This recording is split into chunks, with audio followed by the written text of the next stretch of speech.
I'm really glad all you guys are here because I got a chance to see this car yesterday, and it is absolutely absurd. Ready? 5, 4, 3, 2, 1. Pull that thing off!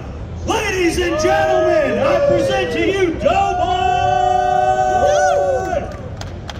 No, we need more than that. Let's go!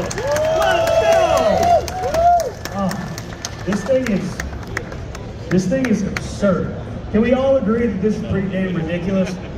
So, real quick, let's start with the powertrain because A, that's awesome. And then we're gonna move into some of the other details. There's way too many details. So what is the powertrain setup? What's the engine? And then what's the transmission? So in here we have a 540 Brodix big block, twin turbo. It has about 2,800 horsepower. Strapped behind it is the 6XDX, so it's all sequential, paddle shifters. And that's as far as the powertrain goes. But like I stated before, there's so much, if you just look at the car, there's so many different aspects. Once you guys are able to come up closer and look at all the detail inside there. Like I mentioned, there is a lot of use of 3D printing on this car. So for instance, we're going to talk about, let's say, the front of the car here, right? You have these carbon ducts right here. These are all 3D printed. The whole front end of the car is all 3D printed. It's insane how much work went into this. If you look on that side down there, you have here. Let's walk on over here. So some of the wild aspects of it. Once you get close to this thing, you'll start to see. But like, especially like, are we gonna get in the rocker panel? It's like my favorite part here. This rocker panel is also the exhaust, but it's 3D printed stainless, right? Yep.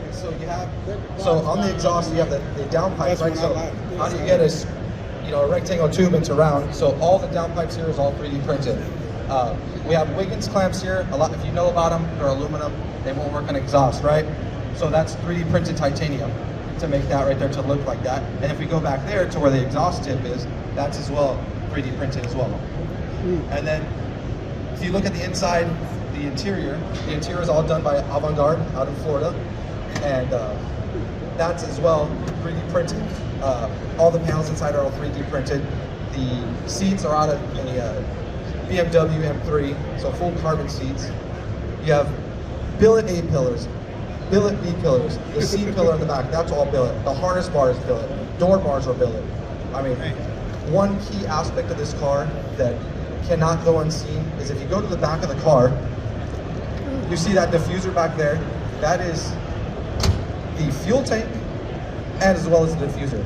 And that all started out as one giant piece of billet. So that block started out at about almost 3,000 pounds, and then we machined all that down. So, yeah, I mean, this car is just insane. I mean, I can go on and on. I can go for hours on this thing, but I want you guys to enjoy it. This is also an all steel body, other than the 3D printed rocker right here, right? Like this little panel, but this is all steel. Yeah, it's all steel wide body, so no fiberglass. It's all steel.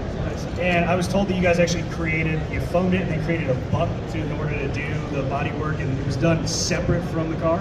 Yeah, so we did the whole body in foam first, got it to kind of the shape we liked. Then we had Waylon come in, he scanned it, put everything in the computer, mocked everything up, and then what we did was we routed out bucks. So in order to complete this car in such a short time, we needed to work on 10 things at once, right? So the whole body of the car got built off the car, and then when the panels were ready to go on the car, then we just, welded them on there and got them all finished.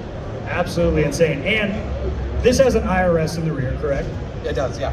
And I was told that you guys used the center section, then you basically made everything else yourself. Is that correct? Yeah, we made everything ourselves. It has, I mean, a lot of people are like, oh, what are you running for, like axles? There's Series 30s axles in there, so it's something you're gonna find like in an Ultra 4 truck, big axles with that big power. Oh yeah. And then one of the things I noticed that was pretty tricky about it, it's on coilovers, but there's also like hydraulic lifts front and rear for the coilovers. Is that correct? Correct. Yeah, it's on JRIs. It has the hydraulic lifts on it, so you look at the front, it obviously sits really low. So yeah, you need that to get up, up curves. But so when you're street daily driving this absolute masterpiece, you can actually go over speed bumps. You can go over speed bumps. You get into a parking lot. That's right. If you're ballsy enough and you got the checkbook, you too can daily drive this thing. Should we let the people get a little closer and see some of the details that goes in this? You guys, you have to look at everything that went into this. I mean, they're all hard lines most of which are billet, right? Basically, everything up front is just insane. Like the more you look at it, the more you seem to see that, like, I don't know how. I mean, I just want to give a big thanks. You know, I know everyone's here. You know, if you look at the car as well, there's just so many aspects and so many people involved in this. I can go on and on. Avant-garde on the interior. You know, our shop blazing rods in this. Compression wheels. David SoCal Cerakote for all the Cerakote that's on this car.